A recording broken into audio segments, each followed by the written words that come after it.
So I arrived in London on time.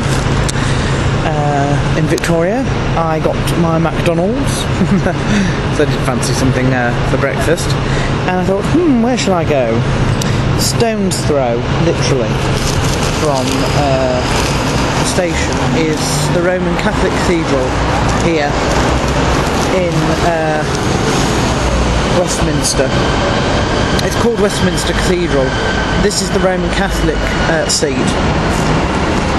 Not Anglican, not to be confused with Westminster Abbey. This is Westminster Cathedral with its huge tower. Looks rather like more like a basilica than a church.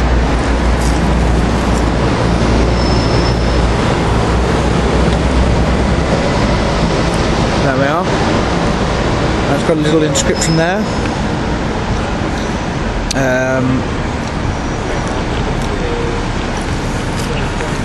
Sorry, I'm eating at the same time. I'm not sure that Jesus, King and Redeemer.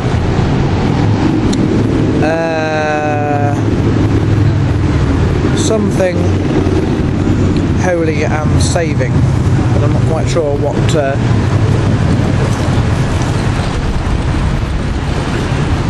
Her sanguinum is. Probably to forgive and save or something like that, but anyway. Beautiful mosaic on the wall. It really is a beautiful cathedral inside, but it only looks half done because there's sort of gold mosaics, panelling up to halfway, and then the roof is completely painted black. And it's very straight. It gives the impression that it's unfinished when it's actually designed to look like that. The one thing I do dislike about this building is the 10-foot dangling crucifix in the nave on the crossing, held up by two archaic chains. And it blows sort of in the breeze, and I'm just petrified that one day that's going to fall and come crashing down on some unsuspecting tourist or worshipper. It is Sunday, so we'll be able to go in, but I don't usually take pictures inside churches, and they don't like it. I think it's unfair. I think if you want to actually come and see, if you want to see the inside, you come and visit for yourself. I think, but the outside is, well, that's public property, isn't it?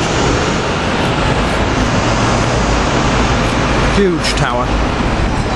So I'm having breakfast here at Westminster Cathedral. What a nice touch. The Roman Catholics have opened the Great West Door to let their congregation out after presumably one of the early morning services, because I don't think we're 10 o'clock yet, so this can't be the main Eucharist, but there we are, look. I have never ever seen the Great West Door of Westminster Cathedral open before, and it's nice because usually it's the sort of thing that you'd only open to let somebody very important in and out, and they've obviously opened it so that the congregation can come out, and I just think that's really nice, and it's probably something they do every single week, I would have thought. I don't think this is anything particularly special, but I think that's a nice touch.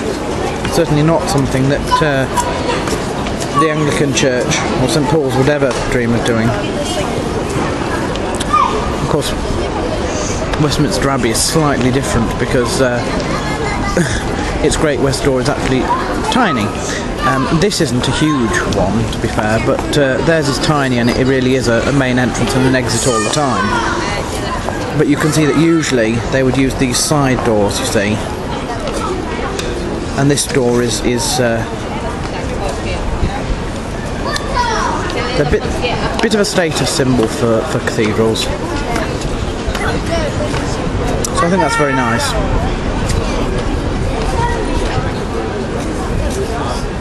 I do think that's a lovely touch. and I don't know if we'll see them close the doors at some point, which would be rather neat to get on film, wouldn't it? Just around you can see all the adornments here, various different saints, Edmund and Thomas, and I don't know who those two are, but they're all Theodore somewhere over there. There's the frieze above the door, and the mosaic, and the little plaque there.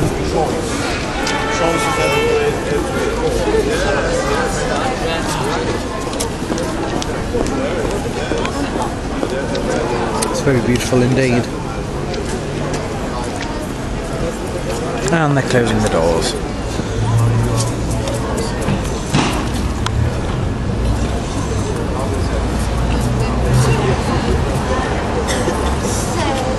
There's just something incredibly special about that. Anyway, time to continue my journey, I think.